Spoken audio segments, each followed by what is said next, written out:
En cualquier dirección que recorra tu alma, nunca tropezarás con sus límites. Querido Sócrates, ¿cuánto hiciste por la filosofía? No somos precisamente pocos los que tratamos de aprender de ti. Al fin y al cabo, fuiste tú quien implantó en mí una curiosidad que, lejos de matar al gato, despertó un instinto felino que me conduciría a un eterno estado de duda al filo de las siguientes cuestiones. ¿Por qué la realidad está configurada así y no de otra forma? ¿Cómo podría uno distinguir lo verdadero de lo aparente, lo bueno de lo bello, lo necesario de lo contingente? ¿De qué manera habría de obrar como ser humano en búsqueda de la virtud ética y la justicia social? Entonces, con el deseo de construir un pensamiento crítico a prueba de balas, o al menos un poco mejor que el anterior, cuando di con el método socrático. Así, ya tuvimos la oportunidad de abordar en la primera parte del documental el marco conceptual de la sofística, el arte del diálogo como pilar fundamental de la dialéctica y el doble movimiento del alma por los senderos de la analogía y la verificación. A pesar de que recomiendo su visualización previa a la de este vídeo, no se preocupen, he adaptado el discurso que van a escuchar a continuación para quienes todavía no hayan tenido tiempo de ver la primera mitad, y de paso, con objeto de refrescar la memoria de los que sí lo hicieron. La amplia mayoría de los conceptos que se expusieron volverán a ser mencionados por encima, de suerte que sean perfectamente capaces de comenzar por aquí si es que lo creen provechoso. Dicho esto, ¿están listos para sumergirse de lleno en el corazón del pensamiento clásico en la antigua Grecia? ¡Vamos allá! Creo conveniente hacer una breve recapitulación para contextualizar la presente disertación. Etimológicamente, el vocablo diálogo procede del griego diálogos y está compuesto por el prefijo dia, que significa a través, y la raíz logos, que significa razón, expresión, palabra o discurso. Así pues, el término hace referencia a un intercambio de palabras por medio de un espacio físico e intelectual que separa a dos o más personas. Esto es, se trata de la razón compartida, verbalizada, puesta en común. El camino a la verdad, desde el sentido socrático, se traduce en un proceso continuo mediante el cual se reemplazan opiniones por conocimientos. En otras palabras, un crítico pensador no pasa directamente de la ignorancia a la comprensión, sino que ha de atravesar distintos estadios. No es lo mismo percibir que vislumbrar, ver, apreciar y observar. Habida cuenta de esto, Sócrates bautiza el procedimiento de unir dos discursos aparentemente contradictorios para acceder a una verdad superior a través del diálogo con el nombre de dialéctica. Dicho método consta de diversas etapas ilustradas por la ascensión del alma en espiral hacia la cima del monte Helicón, lugar al que pertenece y en el que residen las 9 musas. En la vida cotidiana, esta evolución constituye un ciclo de renovación, aprendizaje y mejora continua, pues la dialéctica no se ciñe al conocimiento en sí, al conocer por conocer, sino a la metodología que permite alcanzarlo. Con todo, son 3 sus fases principales: la exhortación, la refutación y la mayéutica. Sin más preámbulos, procederé a explicar cada una de ellas en detalle. Querefonte, un amigo de Platón, fue a consultar al oráculo de Delfos para averiguar quién era el más sabio entre los hombres. Su respuesta fue nada más y nada menos que Sócrates. Cuando la noticia llegó a los oídos del maestro, se sorprendió enormemente, dado que él no reconocía en sí mismo ninguna clase de sabiduría superior a la que poseyeran el resto de seres humanos. Ante tal situación, el ateniense llegó a la conclusión de que las palabras del oráculo encerraban alguna clase de enigma, y acto seguido se propuso descifrarlo. Su pesquisa consistía en interpelar acerca de la justicia a los conciudadanos que popularmente fueran tenidos por sabios. De este modo, el primer grupo al que se aproximó fue el de los políticos, pero sus respuestas estaban cargadas de incoherencias lógicas, discursos vacuos, ambigüedades lingüísticas o, directamente, no despertaban más que caras en blanco.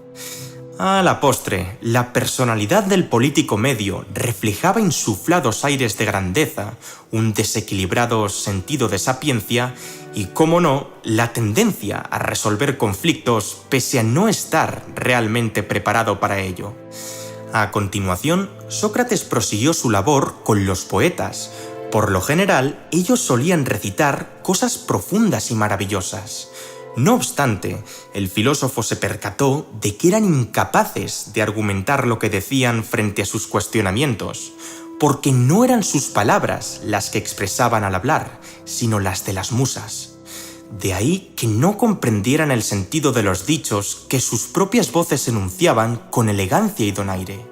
Finalmente, el ateniense se aproximó hacia los artesanos, en quienes esperaba hallar un saber más firme debido a su capacidad para fabricar herramientas y utensilios de gran valor, pero advirtió un importante impedimento en sus contestaciones.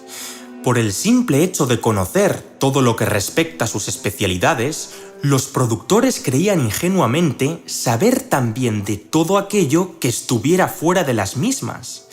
Llegado a este punto, el maestro pudo comprender la verdad tras las palabras del oráculo. Los demás creen saber, cuando en realidad no saben, y peor aún, carecen de conciencia acerca de su propia ignorancia. A día de hoy disponemos de evidencia empírica suficiente a nivel neurológico que pone de relieve la tendencia del Homo sapiens a reafirmar su sistema de creencias vigente, racionalizar sus errores conceptuales y justificar sus actos pasados. En más de una ocasión, fenómenos como la defensa de estatus, el sesgo de confirmación, la atención selectiva, la memoria sesgada y la disonancia cognitiva nos conducen a adoptar una actitud pedante, rígida y egocéntrica que no da pie a la admisión de nuestras equivocaciones y, por consiguiente, imposibilita la evolución en el plano axiológico, intelectual y emocional. Claro, ¿quién consideraría de su agrado pasar de saberse en posesión de lo justo, bueno y verdadero a aceptar que, en el fondo, no lo está?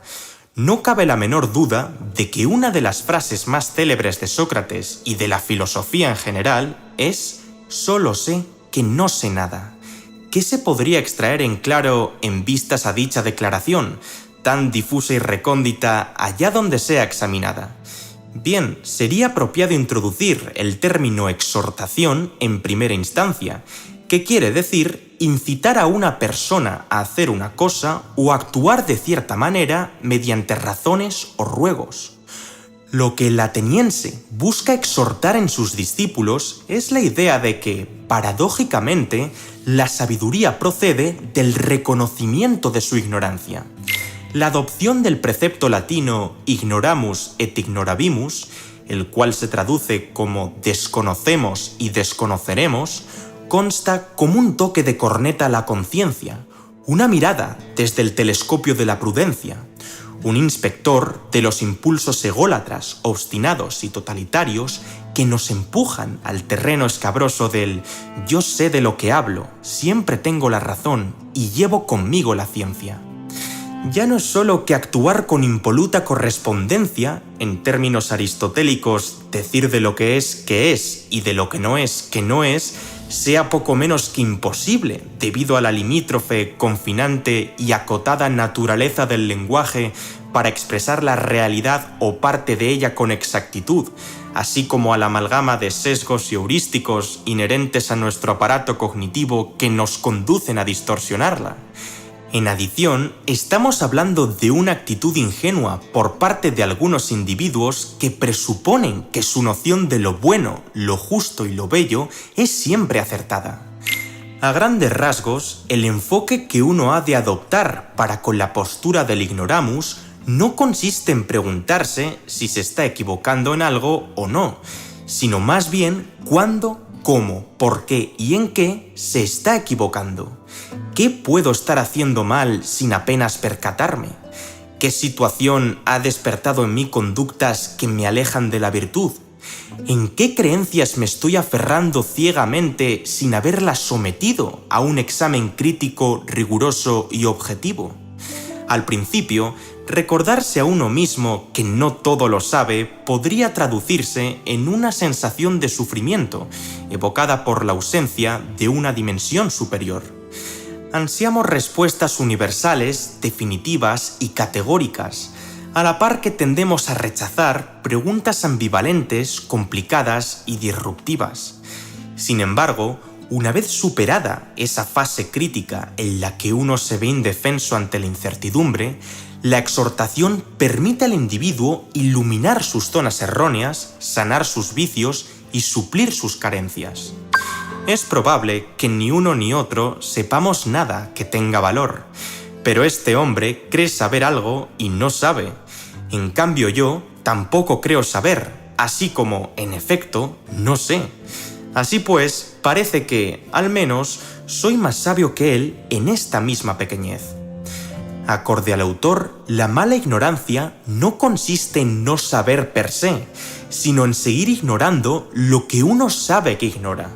En otras palabras, el mal de quienes son incapaces de tomar conciencia acerca de los límites materiales y cognitivos de la naturaleza humana, y por ende, permanecen prisioneros y absortos en la ilusión del falso saber.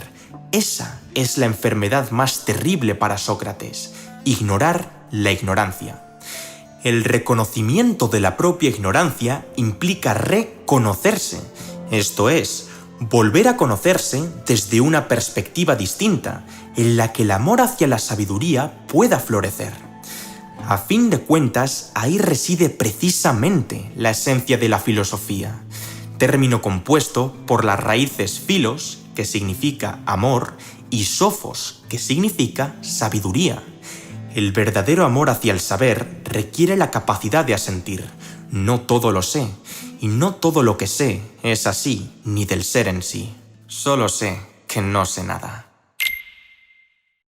Es menester remarcar ahora la distinción entre episteme, el conocimiento racional, veraz y justificado, y doxa, las opiniones infundadas y prejuiciosas del vulgo, cuyo carácter es temporal, falaz y relativo. De esta manera, la concepción de Sócrates rompe de cuajo con el escepticismo, relativismo y subjetivismo tal y como lo concebían los sofistas. La verdad sí existe, y por definición es una, universal, absoluta. Que cada cual ostente su particular mirada, percepción o interpretación de la verdad, esto es, su propia opinión, no implica automáticamente que sea poseedor de la verdad misma. Una cosa es decir que algo es cierto, y otra muy distinta que lo sea. Una cosa es creer que algo es cierto, y otra muy distinta que lo sea. Una cosa es querer creer que algo es cierto, y otra muy distinta que lo sea.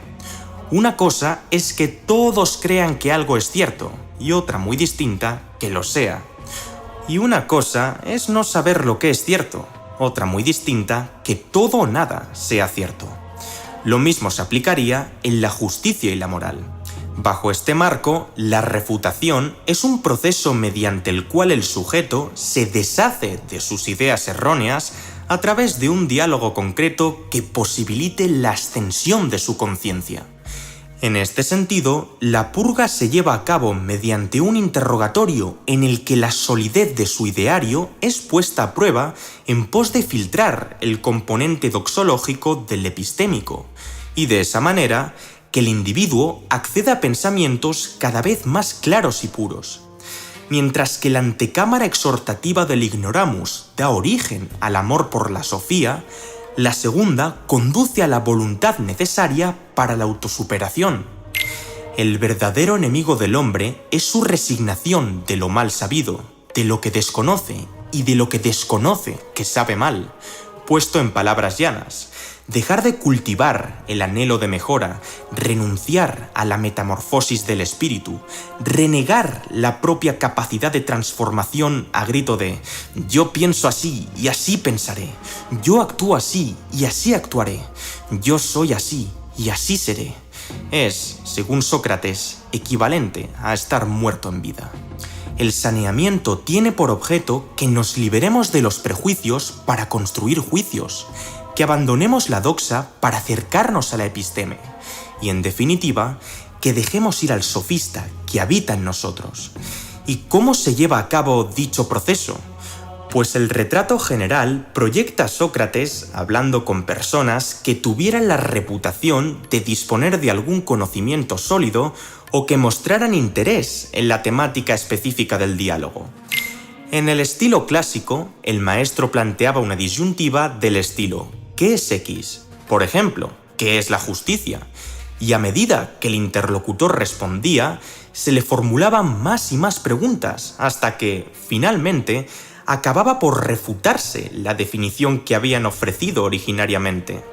En consecuencia, la desembocadura del diálogo solía ser la admisión, tácita o expresa, del fracaso, al no encontrar una definición adecuada de X. Para ilustrar este punto con mayor precisión, adjuntaré dos sencillos ejemplos. El primer caso que he elegido pertenece al diálogo platónico de Gorgias. En él, Sócrates suprimirá de su argumento las igualdades bello-bueno y malo-feo para que su interlocutor siga el razonamiento de buen grado. ¿Qué es peor a tu juicio, cometer injusticia o recibirla? En mi opinión, recibirla. ¿Y qué es más feo, cometer injusticia o recibirla? Diría que cometerla. Por consiguiente, esto último también es peor, puesto que es más feo. De ningún modo. Ya comprendo. Crees, según parece, que no es lo mismo lo bello y lo bueno, lo malo y lo feo. No, por cierto. El segundo caso que he elegido pertenece al diálogo platónico de Protágoras, en el cual se discute acerca del significado de la sabiduría en relación con la insensatez. ¿Es contraria la insensatez a la sensatez? Lo parece. ¿Te acuerdas de que habíamos reconocido con anterioridad que lo contrario a la insensatez era la sabiduría? Así es. ¿Y de que había solo un contrario para cada cosa? Sí. Bien, ¿cuál de las dos respuestas abandonaremos, Protágoras? ¿La de que para cada cosa hay solo un contrario? ¿O aquella en que se afirmaba que la sabiduría era distinta a la sensatez y que ambas eran componentes de la virtud diferentes entre sí? Dime, ¿cuál dejamos ahora? Ya que esas dos respuestas no se llevan muy armónicamente, ni concuerdan ni encajan una con otra. Porque, ¿cómo van a acoplarse si es necesario que para cada cosa haya únicamente un contrario y en cambio tanto la sabiduría como la sensatez aparezcan como contrarias a la insensatez, que es cosa única? Si bien las réplicas a las que el filósofo nos tiene acostumbrados son magníficas, deja bien claro lo siguiente. ¿Qué clase de hombre soy yo? Pues de aquellos que aceptan gustosamente que se les refute si no dicen la verdad, así como de los que refutan con gusto a su interlocutor si yerra, mas también de los que prefieren ser refutados antes que refutar a otro, pues pienso que lo primero es un bien mayor, por cuanto vale más librarse del peor de los males que liberar a un tercero. Creo que no existe perjuicio tan grave como una opinión errónea sobre el tema que ahora discutimos. Por tanto, si dices que también tú eres así, continuemos. Pero si crees que conviene dejar la conversación, dejémosla ya y pongámosle fin. Una vez predispuestos a buscar la sabiduría, ¿cómo podría uno distinguir las verdaderas intuiciones recibidas de su voz interior o daimon de simples especulaciones, proyecciones y elucubraciones? Para Sócrates, la herramienta de prueba definitoria se esconde en el método dialéctico. En efecto, es posible que una intuición facilite sin previa ayuda del razonamiento la captación inmediata de una tesis que constituya una valiosa fuente de inspiración, pero esta ha de ser posteriormente tamizada a través de la razón para que se vuelva comprensible, transmisible y utilizable. El subsecuente enfrentamiento intelectual es lo que permitirá evaluar su coherencia, y de este modo saber si se trata de una mera flatulencia mental o, por el contrario, información auténtica y útil. ¿Por qué Arquímedes gritó «Eureka!», a saber, «lo he descubierto», corriendo desnudo por las calles de Siracusa? No solo fue por el mero hecho de que lograra intuir el principio de densidad cuando se encontraba sumergido en su bañera, sino porque fue capaz de traducir dicha intuición subjetiva a una ley expresable mediante una fórmula a la cual todo el mundo podía acceder para comprender su significado. De forma análoga, el rol de la dialéctica es hacer de la intuición un conocimiento integrado en la conciencia. De aquí se deduce que la purificación es doble. No solo se purga la credulidad de la fantasía y la tiranía de la subjetividad, sino que también se extiende la religión de la superstición y el fanatismo. Sócrates alegaba que el conocimiento fiable está inscrito a priori en el espíritu de cada individuo, de suerte que el acceso a la verdad se realiza a través de la introspección, esto es, inspeccionando en el interior de uno mismo. Y por esta razón, el filósofo consideraba su misión lograr que sus alumnos aprendieran a conocerse, a saber, ayudar al prójimo a descubrir el contenido de su espíritu para cuidarlo y desarrollarlo. De ahí la célebre expresión que Platón puso en sus labios: «Conócete a ti mismo». El último tramo del curso dialéctico es la mayéutica, término que deriva del griego maieutike, cuya traducción literal es técnica para asistir en el parto. Y es que, de hecho, una bella analogía es la explicación de su origen. Mayéutica proviene a su vez de la diosa Maya y quiere decir comadrona, profesión que desempeñaba la madre de Sócrates. Así pues, el presente peldaño se definiría como el arte de provocar la emergencia del conocimiento mediante el cuestionamiento. En otras palabras, se trata de la habilidad de acompañar al interlocutor planteándole distintas cuestiones y dejando que sea él quien las responda para que pueda dar a luz a la verdad. Siguiendo el hilo conductor, existe un vínculo analógico entre partera y aprendiz. Al igual que una matrona no se encarga de crear el recién nacido, ni tampoco de parir, sino únicamente de ayudar, acompañar y permitir que el niño salga al exterior, el filósofo que lleva la batuta en el diálogo no es aquel que promulga ideas en virtud de un recital que los receptores han de achacar sin miramiento. En su lugar, prepara el terreno para que esas mismas ideas broten en el espíritu de las conciencias ajenas y de esa manera se favorezca su salida. En vez de presentar determinados tópicos al filo de un monólogo, el maestro centra sus esfuerzos en sembrar las semillas que posibilitan que su discípulo participe activamente en el descubrimiento de la verdad. La relación entre mentor y mentado no se reduce a un discurso unilateral, expositivo y monocorde al estilo sofista, sino un trabajo conjunto en pos de buscar respuestas.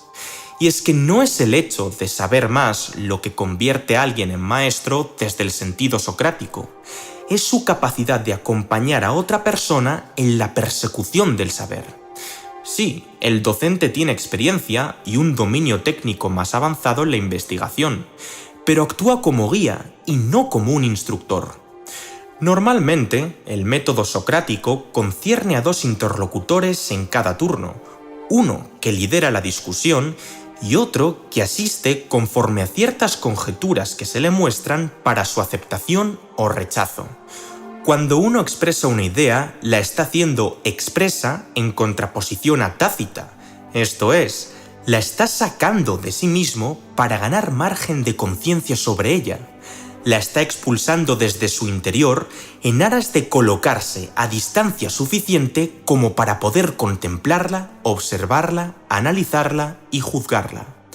En consecuencia, se produce un retroceso crítico que no se habría dado si esa idea hubiera permanecido en la marabunta de sus pensamientos. Sí, llega un momento en el que el niño ha de salir del vientre de su madre para poder desarrollarse y madurar como individuo. Del mismo modo, una concepción que persiste oculta dentro del caparazón de nuestro espíritu y se rehúsa a confrontarse con el mundo está condenada a permanecer como creencia. La evolución interna requiere que nuestras ideas salgan de nosotros y se pongan a prueba. Y ese es precisamente el propósito de la mayéutica: descubrir lo que eres, lo que sabes, lo que no sabes y lo que no eres. Volvamos a la conversación con Protágoras. Ahora yo te pregunto, ¿se asemeja la virtud a un rostro formado por distintas partes como la boca, la nariz, los ojos y las orejas? ¿O a porciones de un lingote de oro, las cuales nada se diferencian entre sí y del conjunto a excepción de su grandeza y pequeñez? El rostro me parece, Sócrates. ¿No participan acaso los hombres de esas partes de la virtud, los unos de una y los otros de otra? ¿O, por el contrario, ves necesario que uno posea la virtud en caso de que se le adjudiquen todas? De ningún modo, ya que muchos son valientes pero injustos, y viceversa, otros son justos pero no sabios.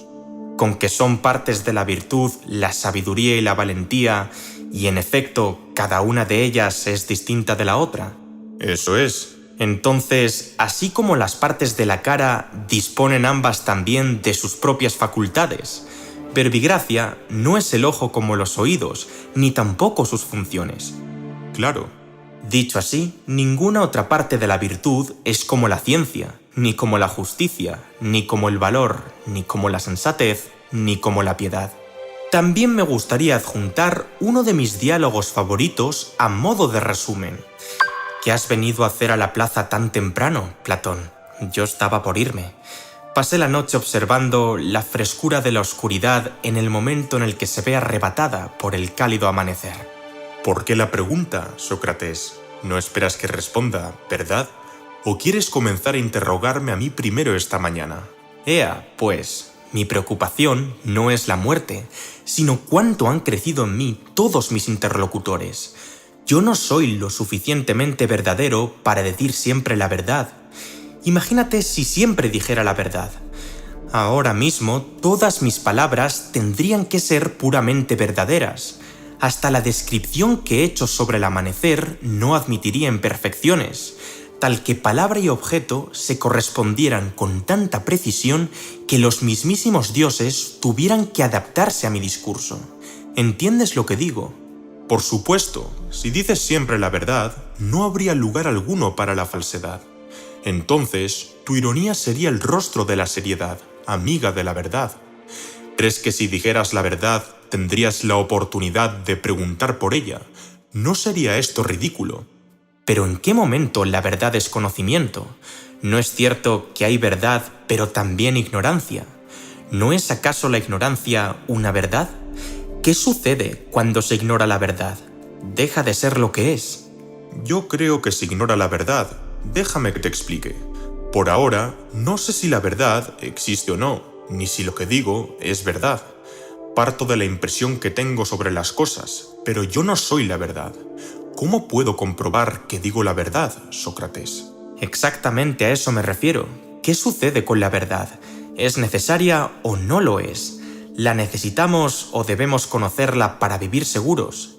Sea como fuere, no podemos eludir la importancia que el término verdad tiene en nuestro vocabulario. Bien has preguntado, Sócrates.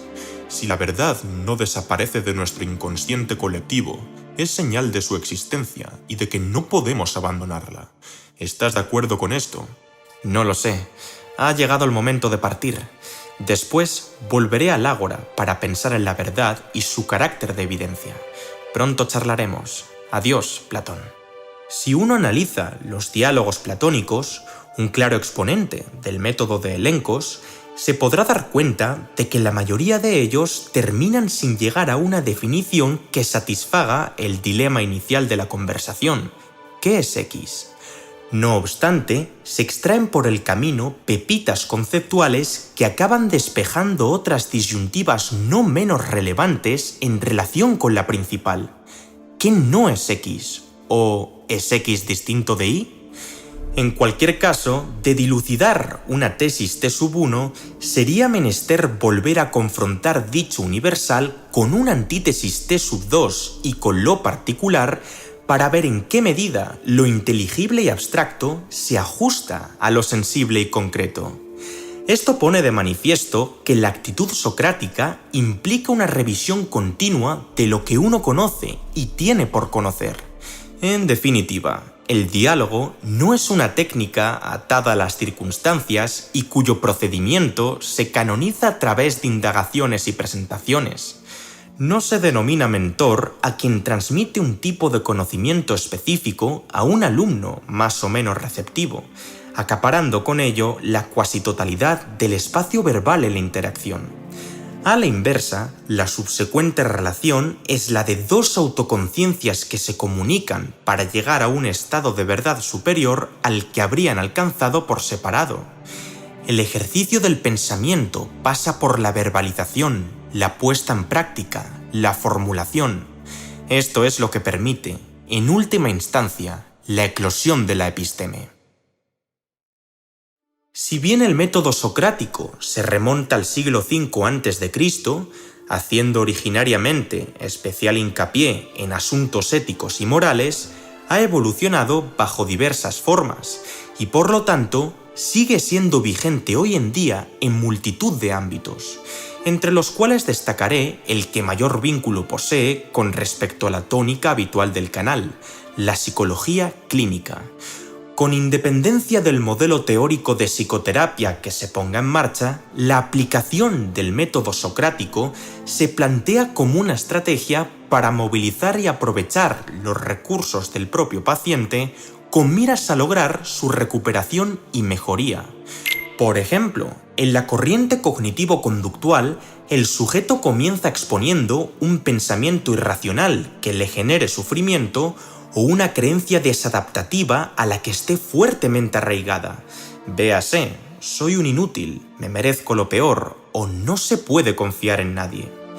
En tales casos, el terapeuta en cuestión podría indagar en la propia definición de los conceptos subyacentes a tales testamentos.